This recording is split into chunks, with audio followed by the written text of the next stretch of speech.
Welcome to Sweet Life Beat Life. We hope this video helps. You'll start by confirming a few essentials.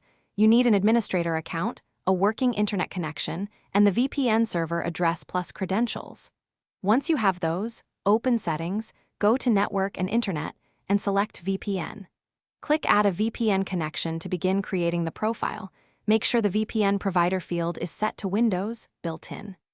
This immediately advances you into the setup dialog where you enter server name, VPN type, and sign-in info so you can connect securely.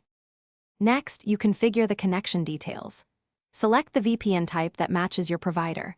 Automatic is fine for most, but choose L2TP/ISEC or ICAV2 if required for stronger security. Enter the server name or address, the account name, and pick the authentication method, password, smart card, or certificate. Once done, check Remember My Sign-In info to avoid repeated entry. Make sure to set any proxy or advanced options if your network demands them.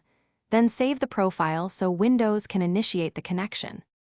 Finally, select the VPN profile you created and click Connect. Enter credentials when prompted and allow the connection to establish. If it fails, verify the server address, VPN type, and that your username/password are correct. Also inspect Windows Firewall and any third-party security apps that may block VPN ports. Make sure relevant ports and protocols are allowed. If problems persist, restart the network adapter, reboot Windows, and retry, because restarting network services often resolves. Thanks for watching. Consider subscribing if we helped you.